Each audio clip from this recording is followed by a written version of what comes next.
Gelê hevalê me hêja merheba jora anaha em li Kurdistanê van bajarê me wêran bûne ê hatine helweşiyan hatin û xwarê ana jî em li herêma Maraşê li Paza jixîne ser alîkariya hêvasora Kurdistanê ana li vê derê me aşeviyek dayava kirin xwarina germ tê çêkirin û li vê derê millet tê bela kirin bira hemû gelê me Avrupayê jiyan dikin alîkariyê xwe ser hêvasora Kurdistanê bira bişînin. Hêvasora Kurdistan vê derê heremê hemû alanê Maraşê, Adıyamanê, Malatyê, tevayî li Amedê cî, Entebê cî, Rihayê cî, ana tevayî û li Hatayê cî vîya wî çadirê xwe dane ava kirin. Li bin vê sistemê hemû xwaringehê xwe, mutfaqê xwe vîya wî dayî amade kirin û xwarin belayê gel dikin û alîkariyê din jî tê sendin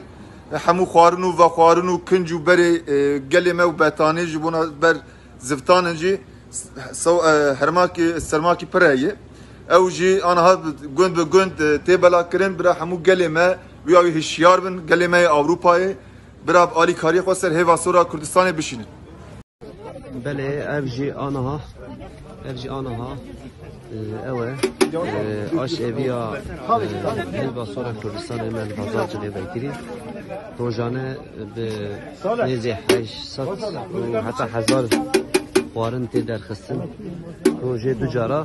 ev xwarin tê belakirin yani rojê 2000 xwarin tê derxistin her danî 1000 tê belakirin me îrojî tenê xwarina xwe a germ jî da derxistin em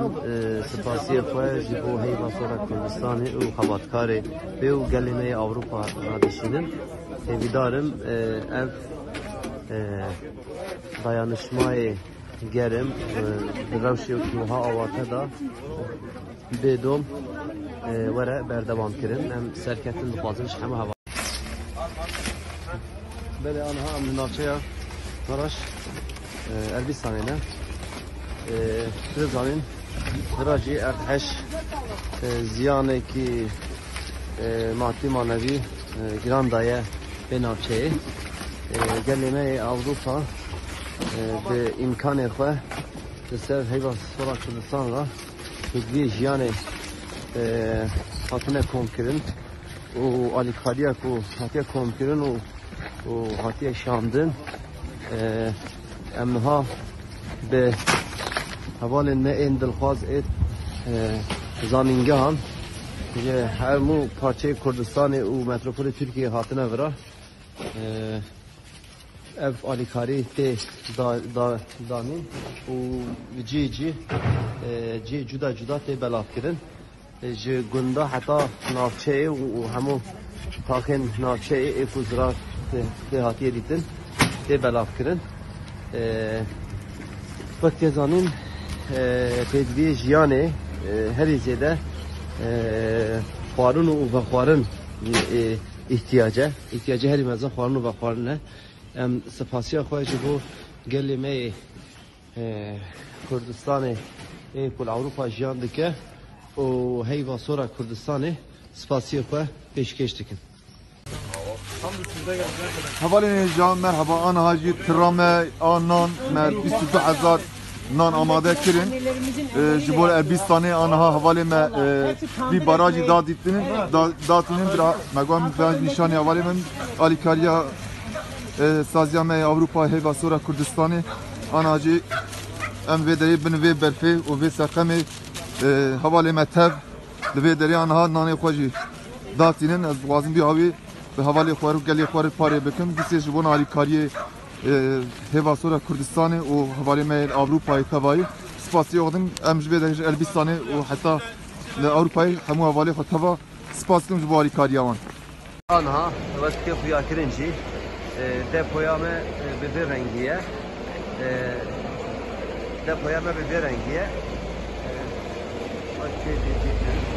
xuya kirin aniha wiha ye hemû saziyên me û hemû xebatkarên Bakurê Kurdistanê li ser navê hemû saziya aniha li vê depoyê kom bûne beş bi beş alavên jiyanê cuda dikin û li gorî têdbiyên malbata tap û kolan û navçeyên Semsûrê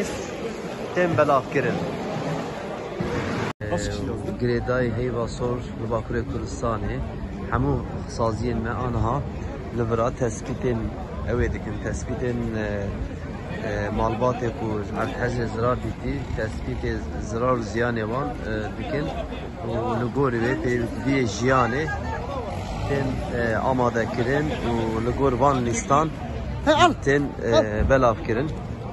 Em carek din li ser navê hebatkarên Bakurê Kurdistanê spasiyê xwe ji hemû gelê me her çarparçeyê Kurdistanê û Awropa û saziyên me û saziya me taybet heyva sora Kurdistanê spasiyê xwe ji wana hemûya ravê dikin. Silav û rêz.